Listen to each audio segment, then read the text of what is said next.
You're listening to Inclusive AF with Jackye Clayton and Katie Van Horn. Happy New Year, Jackye Clayton. Happy New Year.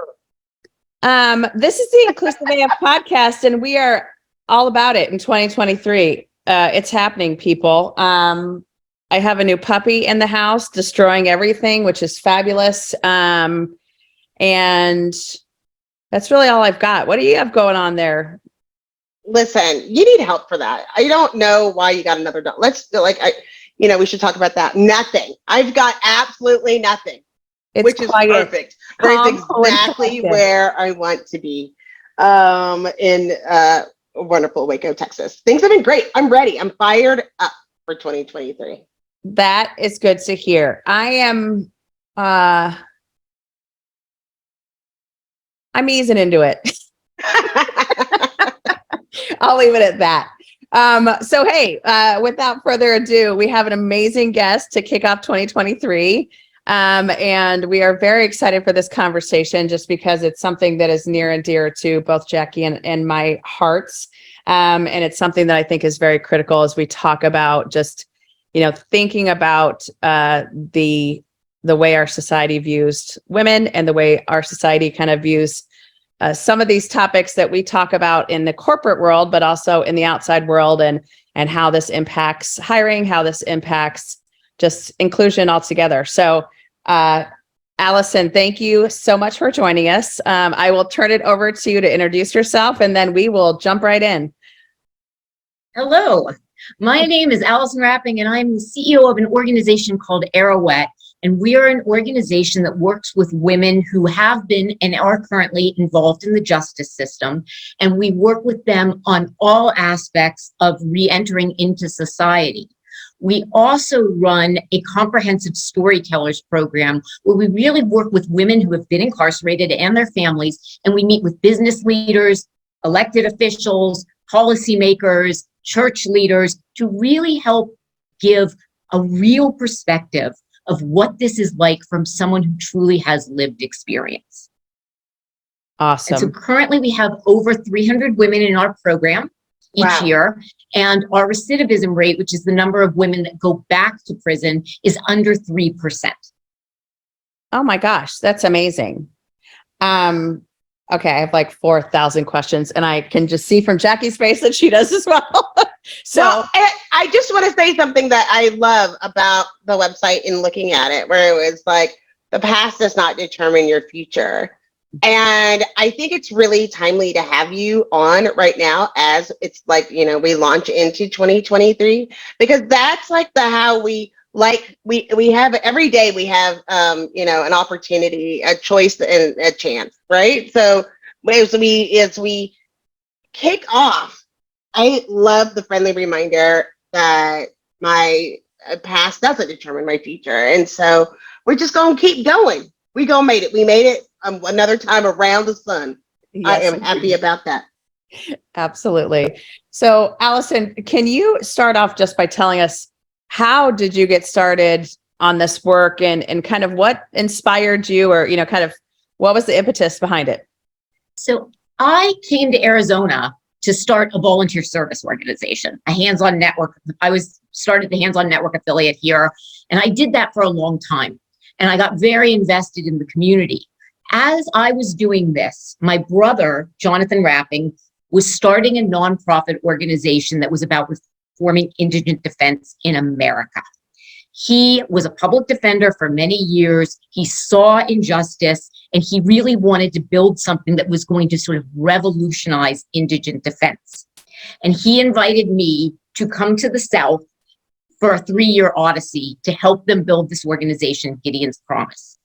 And once I went to the South, and I went to Mississippi, and I went to Georgia, and I went to Tennessee, and I went to visit all of these young lawyers, and went to prisons in these states, I could not unsee what I saw. I could not unsee that once somebody goes to prison, their life in many ways can effectively never be the same. Not because of the prison sentence itself, but because of the enormous number of draconian collateral consequences and penalties that they're forced to deal with for literally the rest of their lives. And then their children and their families. This is an intergenerational crisis, and their families are involved in this crisis. And once I understood the magnitude of this crisis, both from a humanitarian perspective and from an economic prosperity perspective, it was clear that I felt it was imperative that I played whatever small role I could in helping solve this really complicated problem that's affecting 2.2 million Americans. We have 2.2 million Americans that are in jails and prisons right now in this country.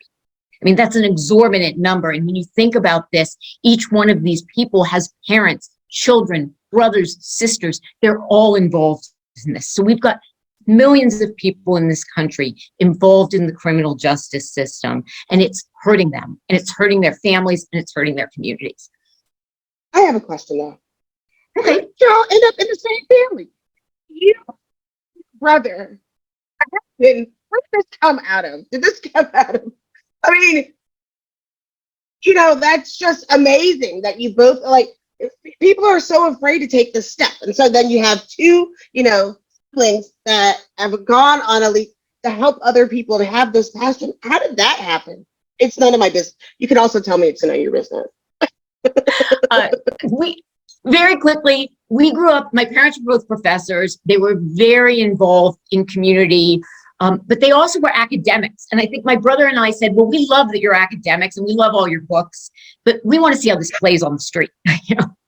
So my brother wanted to be a public defender. And I said, I'm going to go run a volunteer organization and spend all my time in South Phoenix. And it's just because the action's on the street, and the people who really can solve these problems are the people that are living in these problems, not me.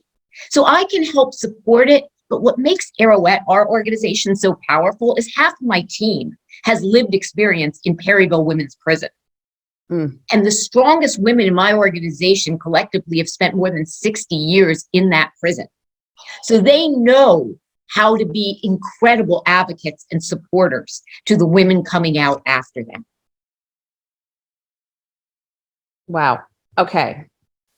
Dang. So yeah, these are the interviews when Jackye and I like pause before the next question because we're processing everything you're saying, and it's just absolutely, it's just cool. So I want to start with the women that you're working with. What are the things that they need, and what is the support that you're able to give them? What are the challenges that they face other than, I mean, you've already mentioned a few of them, but what are they looking for and what do they need help with? Well, imagine that you walk out of a prison gate having been incarcerated for 10 years or more. And all you know is the orange that you have been wearing. You haven't had your hair done. You haven't worn civilian clothes. You haven't had a job. You haven't had to write a resume. You haven't earned any money. You haven't paid Social Security. You are walking into a whole new world. So what women need, first and foremost, they need love and a hug and we're here and we've got you and you're our sister and you're here, we're here with you. But they need everything. Most women coming out of prison in Arizona are coming out with the equivalent of $250 and maybe a paper ID. There are a number of women in the Arizona prison who have the luxury of retention jobs, which are wonderful jobs in the prison that do pay. And some of those women are able to come out with a nice nest egg to start their life. But the majority of the women come out with very little. Here's the other part. Think about this. You go into prison. You've probably atrophied the majority of your skills. The majority of the technology and everything that you know has now changed. And so now you're coming out. You may have no money. You may have lost all of your family support. You are probably going to be obligated to go to a halfway house. There are some excellent halfway houses. There are also some terrible halfway houses. You don't always know where you're going to get to go. Then you need to be able to reintegrate with your family. You need to be able to reintegrate with that child who was 2 when you left and now they're 12. You have to be able to figure out how to get your first job. You have to be able to figure out how to open a bank account, how to drive a car, how to apply for an apartment when constantly that door is slammed in your face because we don't rent to felons. Even if your felony is 30 years old and it was for something like smoking marijuana when you were 18, but you're still not going to be able to get an apartment. So the needs are significant for anyone coming out of prison. What we do is we are there to walk shoulder to shoulder with the women. We start our program inside of the prison. So we start inside of Perryville, and we are very, very grateful to the prison and to the governor's office because they allow us to be a part of the Second Chance program, which is Governor Ducey's program that is now serving about 200 women a year in Perryville. Arouet is part of the Second Chance program, and we run a full series of reentry programming for women. Then we have our immediate need. That's the second part of our 4-phase model, which is anything you need. Do you need a ride? Do you need to get signed up for access? Do you need food stamps? Do you need a hygiene kit? Do you need food boxes? Do you need clothes? We will work with you to get all of that.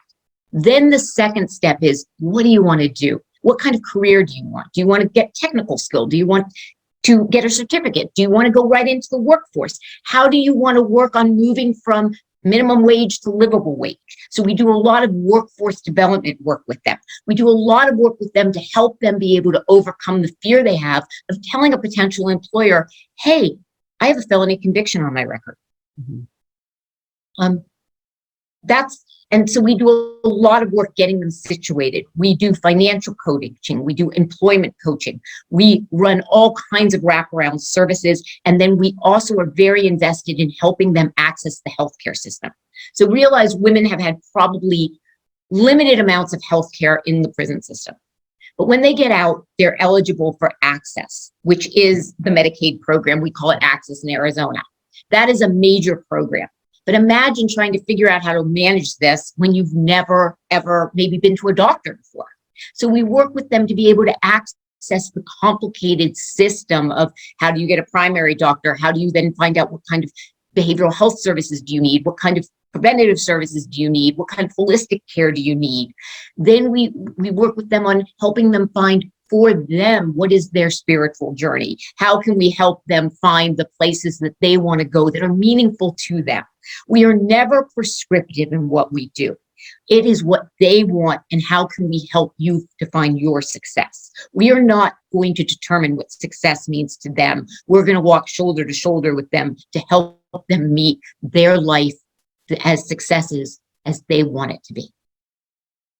I love that. The fact that you're, we talk about diversity. Part of it is, meeting people where they are and making sure that you're giving them what they need, not just a program or hey, HR spun this up and it's for everybody, but really making sure that you're looking at the individual and what their needs are. And I think that is just such a critical piece. And, I think when you think about the services, and this is something that, we've talked about, especially with folks in marginalized communities, that they maybe don't know about different services or don't know that there are things that they can do to have someone help them write a resume or help them, as you just mentioned, like get, access or whatever it might be.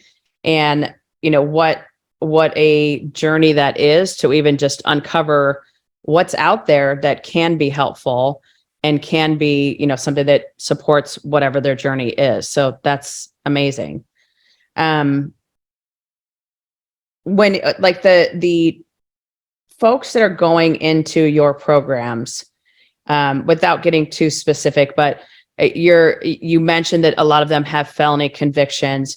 Are these folks, that they go into the system, are they younger folks? Are these older folks? Like, what is the kind of the demographic, I guess I would say, of the folks that you're supporting and that are going through these programs?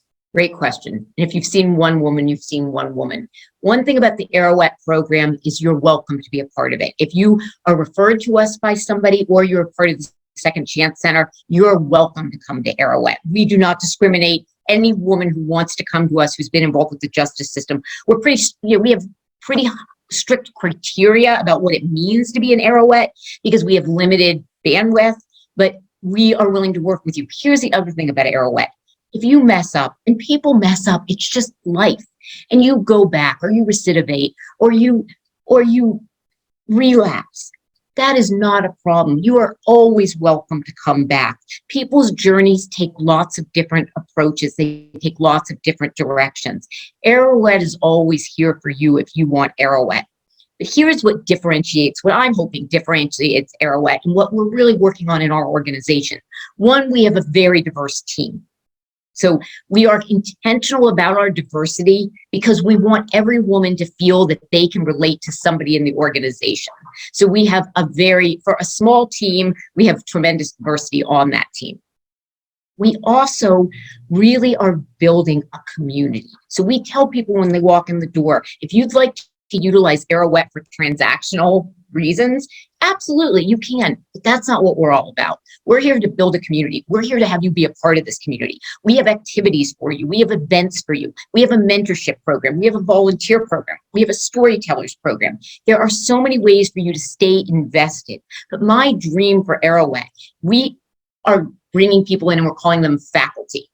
And so what I'm hoping is that our calendar of events is led by faculty that are our graduates, so that every week we have a different program, but it's led by the women of Arouet, talking about real issues that affect them in real time. The events that we do in our community are planned by the women of our organization. The major events, the major organizational components of our organization, our director of programs spent 17 years in Perryville. She oversees every one of our programs. If she doesn't think the program is going to work for the women that we're working with, we jettison it. Second woman in our organization who runs our full volunteer and peer mentor program, she also spent a considerable amount of time. She understands far more deeply than I do what women need who are coming out. And then a third woman in our organization really understands the recovery and the trauma, and we are very committed. Something I'm seeing that concerns me slightly is we are really pushing workforce, and I am 100% committed to pushing workforce. But if we are going to ask people who have spent considerable amount of time in incarceration to then go into Walmart or Chase or Coke Industries and have a job, we need to make sure that we're preparing them to really be able to be successful. And that is paraprofessional supports, classes on different things about just how you would manage being in the office. Our goal is if we're going to send you to go to work, we're going to send you there prepared, excited, and ready. And if there's an issue, you can call us. I love, backing up a little bit, I love that you call people faculty. And I think so many people struggle, like, oh, are you a client? Are you this or that? I love that you call them faculty, and it already kind of makes you want to sit up straight. But I love that you say that, because when people are getting out, like, you need a measurement of self-care that you have not had, like, dramatically, that you don't really know yourself, right? Like, you're in a different spot mentally. And, we had 1 week off, and I missed my first meeting of my first day back because I was out of office. Like, I couldn't even relate to work, and I was out for a week. And I'm an executive member of the team. So I can't imagine 10 years to even understanding. And like you were saying, the technology is different, especially if you're thinking about retail or like food service or, even working with cars, completely different.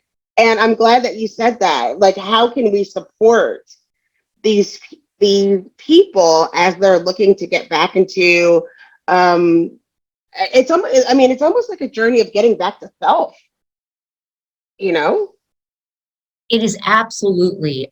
And it's also a journey in which I'm incredibly grateful for our partnership with the prison. We are very, very fortunate. But prison is a dehumanizing place. And so you walk out, you've been called a number for 5 years, 10 years, 15 years. You're coming out, people are calling you by your name. Some of the most interesting things are when we take women to Dress for Success. We have an incredible partnership with Dress for Success.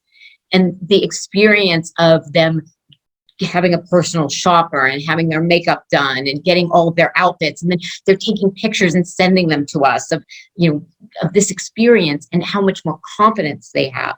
And then to see these women a year later, they are now the mentors to our new releases, and they're helping them navigate the ropes. But what I will say is half my team is women with lived experience.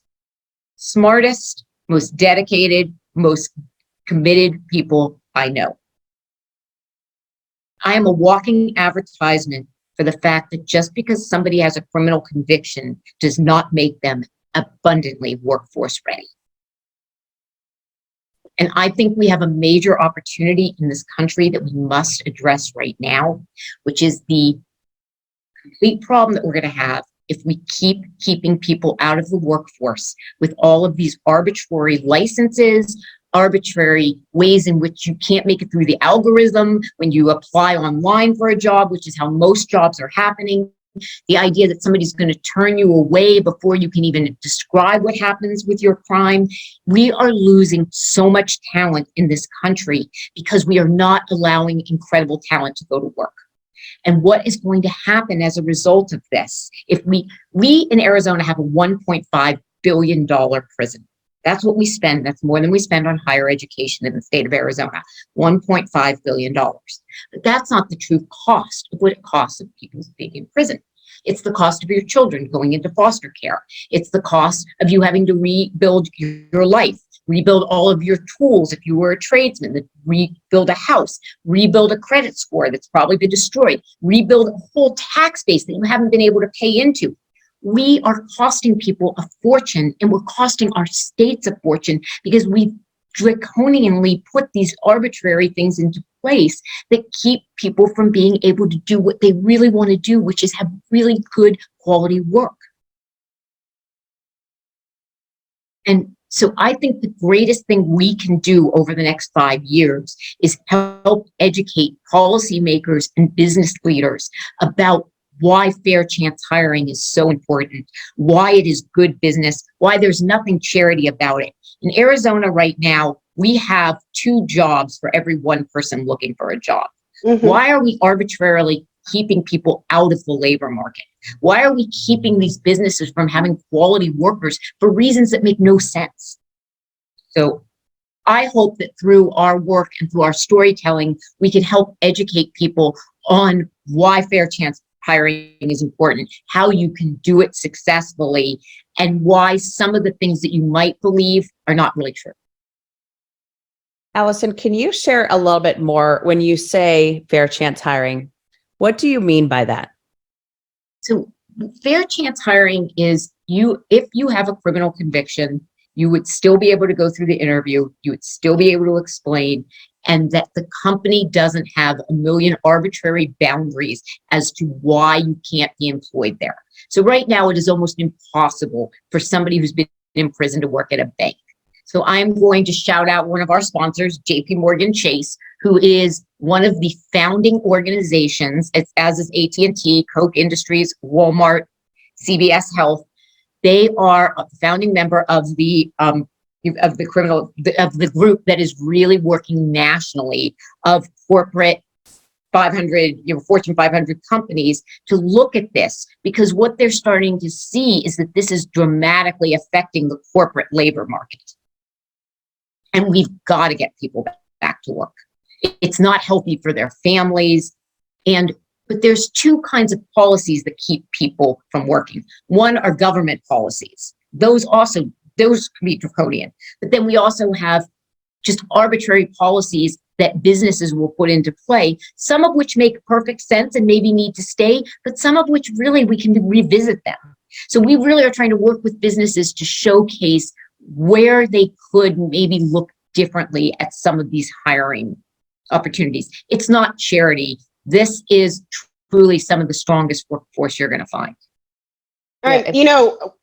We use Good Hire to running background checks, and we're like looking at Checker. We were able to like put some parameters, like looking for very specific things. And then I like that it also gives people an opportunity to respond. Like when we're looking at this, like this is the situation. We don't have a, hard, fast rule. That would not eliminate people. But there's so many times where people are afraid, and whatever the situation, how they got there, you're talking about trauma and then reliving that experience over and over and over again to be rejected. I can't imagine how painful that is. So I can't tell you how many letters I have written on behalf of our participants to the same well-known company in our community. And it doesn't matter how many letters I write, they won't hire them. So that's where, I just think that this is a major, major problem that is only going to become a bigger problem if we don't start to address it. Because if we make it impossible for people to be able to work, that means they can't feed their children. That means their children are going to be suffering. That means their children are going to enter a welfare system or a behavioral health system, or their children are going to have anxiety and trauma that they just don't need to have, because we create something very draconian on the front end without really thinking through what the long-term consequences of these decisions are going to be on the back end. I think that's the biggest piece that I always think about is, all of the things that you think about of a job, someone having a job, and just that basic kind of human need, and what that trickle down is of, you're talking about your brother's organization.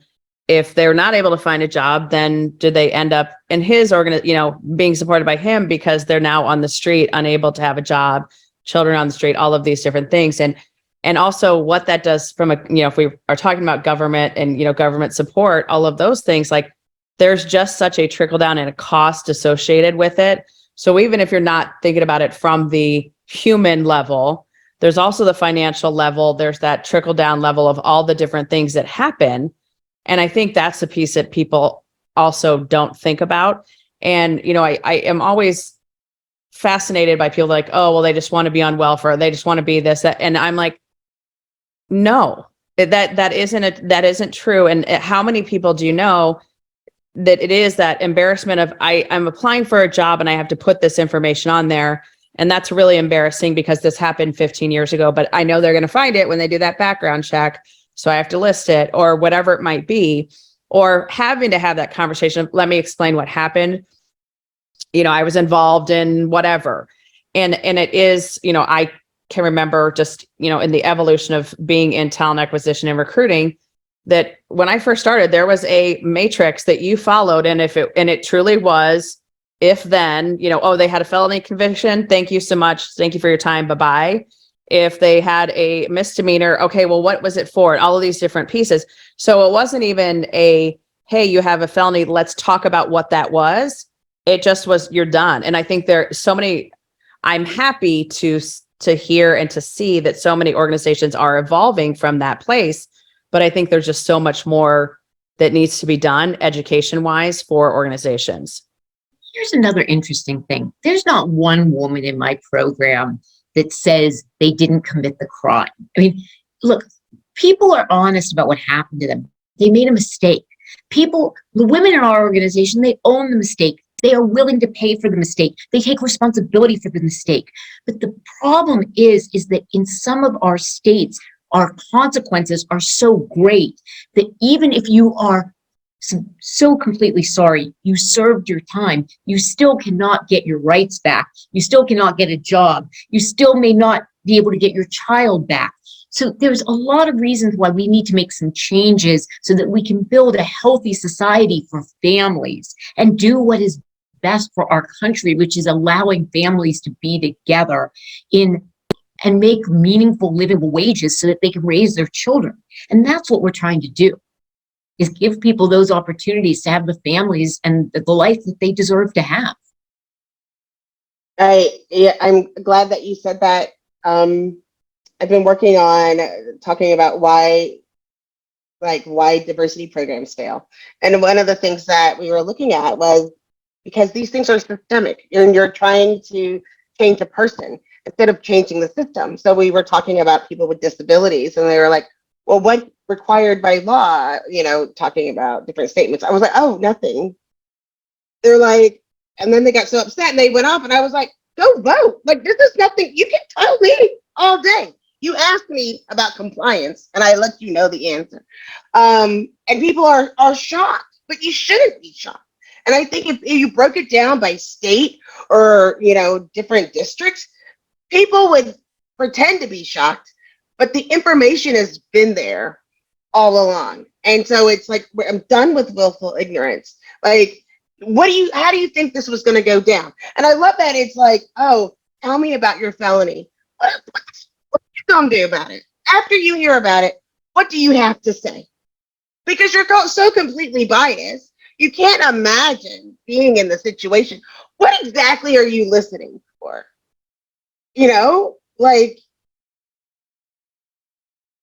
I mean, what we tell the women, when we kind of have a sense, it's really about being able to, there's a very, own what happened, be able to talk about it and talk about how your life has changed. We don't tell people to spend a lot of time talking about this. It's over. As long as you are remorseful and that you've seen what you can do, you shouldn't have to keep reliving it over and over again. And your story shouldn't be somebody else's entertainment. And they shouldn't have to relive their trauma for your aha moment. Yes. I think that's one of the pieces that I have seen time and time again is the salacious details that, and, I am in HR and have heard way too many folks come to be like, oh, did you know this, this, and this? And you're like, whoa, are they doing a good job at work? And like, that's the focus. But it also is interesting to me, thinking about how we approach this stuff and, what Jackye just said, the reliving of the trauma. And I think that's something that you're thinking about the mental health and the support for women. And, especially, a lot of them I know are in situations that they were forced to, or were, put into a position that this was their only option, or, whatever it might be. And yes, taking accountability, of course, for their actions. But I do wonder that the other side of this, of when they're having to relive that trauma, what does that do? And how does that impact them on their recovery, on their journey to kind of changing the way that they are trying to rebuild their lives? Like, I think it's back to what I said earlier. If you've met one person, you've met one person. So everybody's story is going to be slightly different. But one thing that I think we have seen some consistency in is the majority of women who go to prison because of trauma, abuse, substance use disorders, and mental health. Usually what brings a woman to prison is a traumatic series of events in their life. And then once they are able to dissipate the trauma and get out of that environment, they are able to rebuild their lives. But I think this is another really important thing, is that people who go to prison are often traumatized people who have had terrible things happen to them or have experienced something terrible. And so sometimes I feel with prison, we are not always as empathetic at understanding. So we take somebody who's traumatized and we put them into an environment that's also traumatizing. And yes, we understand that it has to be prison, but when they come out, we really need to be able to work with them to move on from that experience and to not constantly have to relive that experience. And that's why I think for a lot of women who enter the justice system, they've had a limited access to health and behavioral health services. And that's why we really are pushing very hard to build relationships with our healthcare organizations so that we can really help them get the support and care that they need to be able to move forward.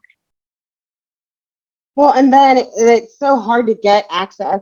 Like, it's hard to get access to healthcare, and then you get access to the medicine, but then you have to have access to transportation, and you have to have access to, get the follow-ups. Like, it's this never ending thing. I mean, and I mean, I think that's the big joke, like within our industry, where people say, oh, well, it's the right thing to do. Listen, I've been on the same medicine for almost 20 years.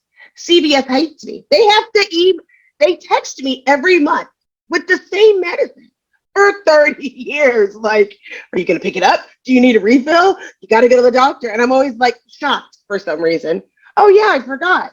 And so to have somebody And that's having the privilege to be able to drive, around the corner and doing that, right? And then it's like, what part do we own? And I feel like there's a lot of people that like to call themselves allies and like, oh, I can offer support.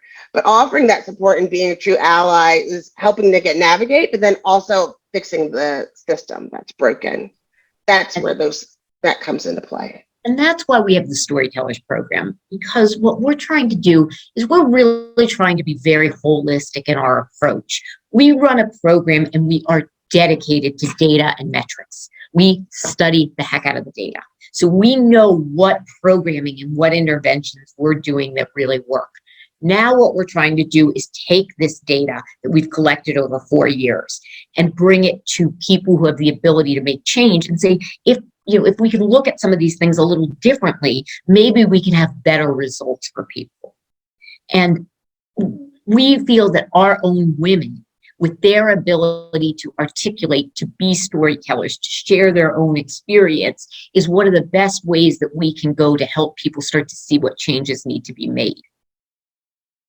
And I also think we're seeing with this whole opioid crisis that we're experiencing, we're seeing something very different with women in prison. And this is what we're seeing.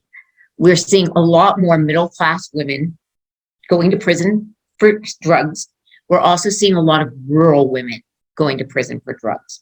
So what we're seeing is the prison is now a place that is dealing with communities that are really dealing with a whole lot of other issues that are dealing with this crisis of the drug war that we're having. And so there's a lot of factors at play here. And that's why I feel so strongly when people come out, the most important thing we have to do is work with them to ensure that they feel stable, that they feel secure, and they feel they've got other options. Because once people feel that they have options, their chance of success is so much greater. But it is so hard when you keep applying for jobs and that door slams in your face because you had a felony from 20 years ago. Yeah, I think what you're talking about, just giving people hope and giving them that, there is another way, there is another direction. There are people that are there for you. And, to Jackie's point, like real allies who are going to walk with you arm in arm on how to actually get to a better place and on a better path and all of these things. I want to switch gears slightly. Sure. And I want to ask a question. So I'm sure that you are probably aware, and this is something I saw like on TikTok or Instagram or whatever it might be. And we've seen a few of these cases in recent years where you have women that were sexually exploited, sexually abused, that end up doing something, murdering or whatever it might be to their abusers and to the folks that have put them into these situations. And I want to just talk about that and kind of open that up a little bit, because I think that's another piece to this, criminal justice reform and the way people think about women that are incarcerated or have been incarcerated, that it's just this imbalance of power. Would love for you to talk about that a little bit, if you don't mind. I think one thing that people don't fully understand in why people go to prison for sexual reasons. Women can potentially be sex trafficked starting at age 16, 17. By the time they're 19 or 20, they're no longer valuable to that person as in the same role. So they use the person in a different role. Then that person, that young woman, ends up doing something and getting arrested. She's not going to turn on the person who put her in that situation. She's going to take the rap for all of this. So you have a woman who literally had been abused for many, many years, and then does something really because she's with an abuser, and then she ends up going to prison. The hard part that I have with this, and why I feel like this particular issue is one we really do need to address, is that we are continuously re-victimizing women who have just been victims. And I'm hopeful, I'm not saying that people shouldn't pay for the crimes, but I am hopeful that we can stop taking a permanent on sex trafficking for these women. For women who have a sex conviction, They can never get rid of it. They can't get jobs. We have women who got hired at jobs, and then 4 months later, they lose the job because they realize that's what the conviction was. But imagine if you were that woman and that was your life, and then you're told you were victimized, and now you can't even work at a call center because your crime is a sex crime. I think there's a lack of understanding about what these crimes are. And I think sometimes we talk about crime in a certain amount of words that really are not at all what the actual situation is. Yeah, yes. And I think you just said the word words, and I think that's one of the pieces that is such a critical piece to this of, in I don't know if you said this after we started recording or beforehand, but they're not felons. They committed a felony, and humanizing people versus putting them into a bucket, putting them into a dehumanizing space, especially, someone that has been traumatized, in a sexual way.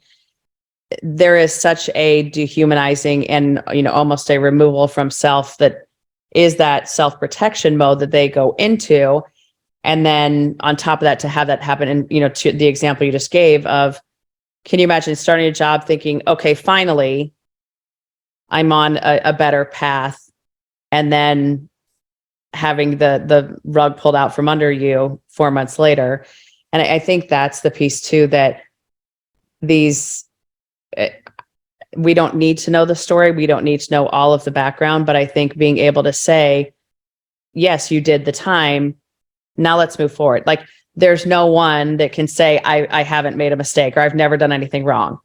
And so if that time has been served, if the person has taken accountability and done what they need to do, give them that opportunity to prove themselves. And how can we do that in a different way? And especially as employers, and, a lot of our listeners obviously are in HR and can make change, the systematic changes at the top of, how do we do this differently in our organization?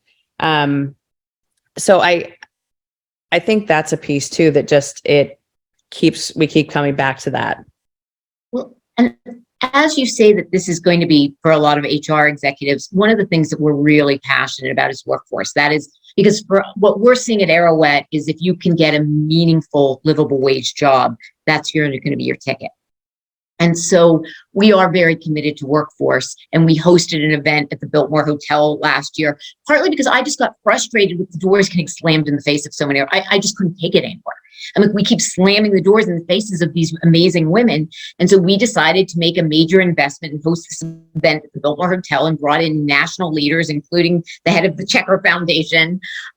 And we really tried to make a case to Arizona businesses for fair chance hiring. And in the first quarter of this year, we're writing a fair chance hiring manual with the support of a corporate HR executive to really make sure that we can work with these businesses to help them learn how to do this onboarding successfully. And one of the things that we're going to have, there are lots of handbooks, so we're not inventing something that it doesn't exist. But the one thing we are doing that is probably somewhat unique is we're doing a 6-week onboarding checklist, so that businesses can say, day 1, this is what you can do, day 2, day 3. So, because I think they may know that they can get a WOTC credit, or they might know that there's some tax relief to something, but they may not know, how do they open the door on day 1? How do they help inform other people in the organization? Or let's say you're going to hire 10 women with lived experience, but those 10 women are still on parole, or they're still on paper, and they have to go to, you do need to let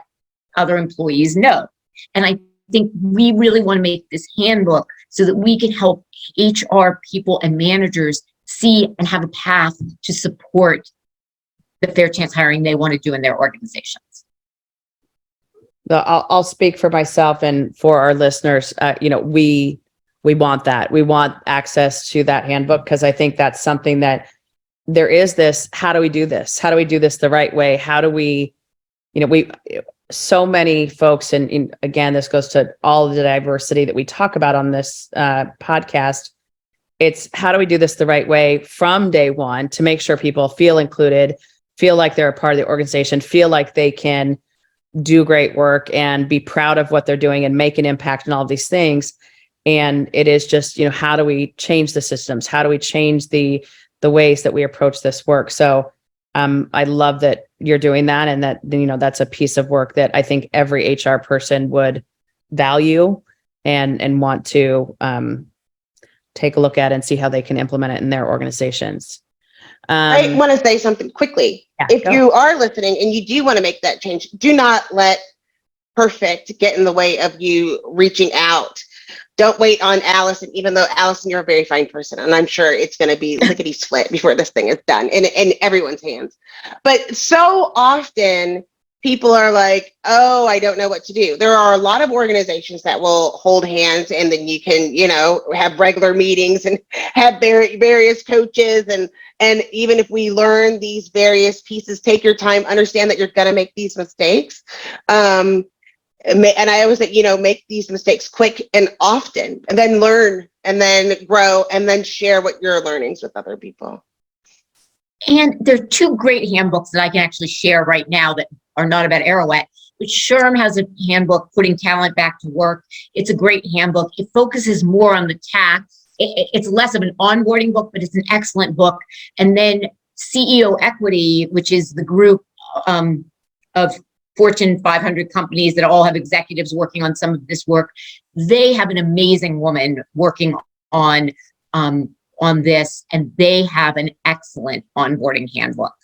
So we're trying to make ours more unique to Arizona specifically, but I feel like we need far more of these handbooks, and they need to be in people's hands.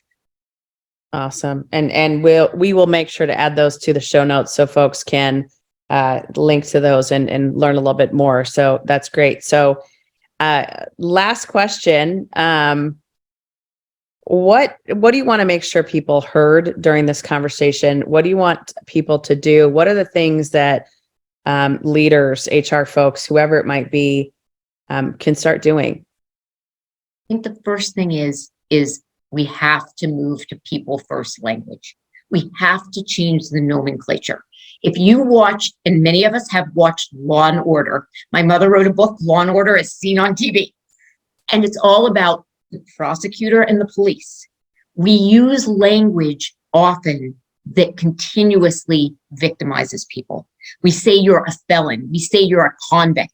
You are not a felon. You are somebody who had a felony in probably the worst day and worst year of their life. The majority of people who have a felony are not felons. They did something wrong. Many of us have done something wrong. Many of us have done something wrong. We just didn't get caught. So it is so important that we think about changing the language. But the second thing that I think is critical is that we have a lot of arbitrary barriers against people who have had involvement with the justice system. There are so many arbitrary barriers, particularly in HR. And if you can look at your company and think about ways that you can look differently at how you ask these questions, or what your policy can be, or where you might be able to take a chance where you maybe couldn't before, I just encourage people to look differently, because otherwise we're going to have 1 out of 4 Americans with a criminal conviction in this country who will not be able to get a job. So then we will have 1 out of 4 adults that potentially will all be on a welfare system. All of their kids will be on the welfare system. This is a massive crisis. So we can solve that crisis one at a time right now by each of us just thinking about something we might be able to look at in our own policy that we might be able to change so we can give somebody a chance. Awesome. Jackye? I think for me, it's looking to inside and within your policies and figure out, own what part you play in preventing people from getting to work, and start making changes to those policies. Because too often, again, we blame someone else. We're blaming the victim again. And let's look at what part you play into being a barrier for people entering the workforce. That was a whole word. Sorry. Yeah, no, I love both of those. And mine is, we have as both of you mentioned, kind of those barriers in place, but I would also take it a step further and say, how do we make sure not just the systems and processes, but how do we make sure that we do the voting, do the things kind of at that higher level, but also educate folks on language, not just the HR teams, but everyone in the organization. And, you mentioned, hey, there might be some people that need to know if they have to go for a visit to a parole officer or whatever it might be. But I am always very hesitant to let folks know that type of information, because I know that it then does cause bias. But if we educate folks about those pieces to the puzzle, that will change the conversation as well, that, we won't be re-victimizing them. We'll be treating them like humans and treating them as they should be, that, hey, you made a mistake. And the one thing I'll add to that is, when I was in recruiting, one of the things that I always was so happy about on Friday afternoon and would talk about with my peers is, how many people's lives did you change this week by giving them a job? And I think that's something that, if we can go back to that, of the path that you'll put people on by giving them that living wage job, is huge. And the trickle down of that generationally, societally, all of these different things is just very impactful. So, Alison, can you just hang out and talk to us for like 6 more hours? Is that cool? I know. This is a we go goal. to I dinner love this. the next time I'm in Arizona? Yes. I have so many questions, so many more things. Or Yes. the next time you're in Waco? You can invite me to Waco. I'd love to come to Waco. There you go. It's right there with Ibiza, Spain, Yeah. Waco. I'm pretty sure it's on everyone's bucket. Yeah. Well, thank you for joining us. We truly appreciate you taking the time, and I'm excited to, see what else you all do and just the impact that you continue to make. So thank you so much. This is Katie Van Horn. And this is Jackye Clayton. Bye. Bye.